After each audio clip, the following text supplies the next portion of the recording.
নমস্কার সবাইকে, আমার চ্যানেলে আপনাদের স্বাগত জানাই। আজকে চলে এসেছি আর একটা ভিডিও নিয়ে। আগের দিন যে ভিডিওটা দেখিয়েছিলাম রেসিপির, সেখানে আমি আমলকি দিয়েই হজমি বা ক্যান্ডি বানিয়েছিলাম। আজকে আমলকি দিয়ে আরেকটা রেসিপি করছি। তার জন্য আমলকি আমি সেদ্ধ করে নিয়েছি এবং সেদ্ধ করে নেওয়ার পর ওই একই প্রসেসে সেদ্ধ করেছি, আগের ভিডিওতে দেখেছেন।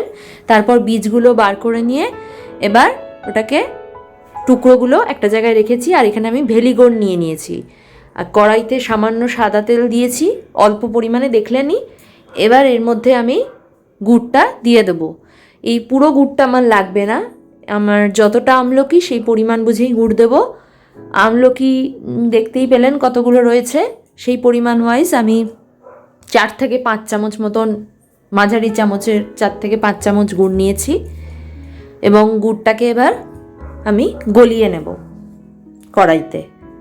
এই রেসিপিতে কিন্তু আমি একদম জল ব্যবহার করিনি, পুরোটাই গুড়ের মাধ্যমেই তৈরি করেছি, আপনারা বুঝতেই পারবেন। গুড় নেওয়া হয়ে গেছে এবং আস্তে আস্তে এটা মেল্ট হচ্ছে। এটাকে আর একটু গলাবো আমি। ভালোভাবে মেল্ট হয়ে গেলে তারপর এর মধ্যে দেখতেই পাচ্ছেন মেল্ট হয়ে গেছে। এরপর আমি এর মধ্যে যে টুকরো করে রেখেছিলাম আমলকিগুলো, সেগুলো দিয়ে দিচ্ছি। আমলকিগুলো অলরেডি সেদ্ধ করাই রয়েছে, আধ সেদ্ধ, পুরোটা নয়। আর যেটুকু সেদ্ধ হবে সেটুকু এই গুড়ের মাধ্যমেই হবে এবং এর একটা আলাদা টেক্সচার আসবে, আপনারা বুঝতেই পারবেন এটা, মানে মাখাতে মাখাতে বা মিক্সড করতে করতে। এই রেসিপিটাও খুব স্বল্প সময়ের মধ্যে খুব ইজি একটা রেসিপি, বেশিক্ষণ সময় লাগে না এবং খুবই সুস্বাদু হয়। আমরা অনেক রকম আচার খেয়ে থাকি, কিন্তু এই শীতকালে আমলকি যেহেতু খাওয়া ভালো, তো আমলকিরও আমরা আচার করে নিতে পারি এভাবেই।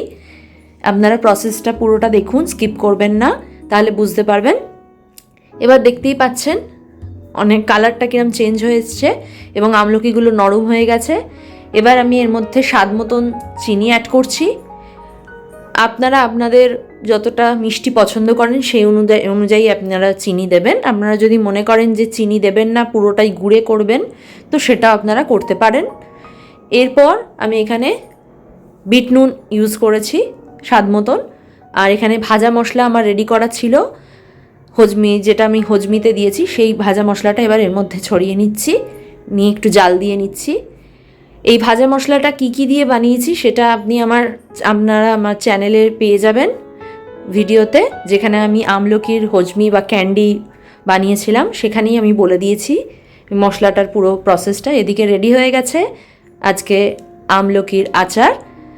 আপনারা অবশ্যই জানাবেন আমার চ্যানেলটা আপনাদের কেমন লাগছে। যারা আমার চ্যানেলে নতুন আছেন ভিউয়ার, তারা কিন্তু অবশ্যই আমার চ্যানেলটাকে লাইক, শেয়ার, সাবস্ক্রাইব করতে ভুলবেন না। দেখা হবে খুব শিগগির একটা নতুন ভিডিওতে।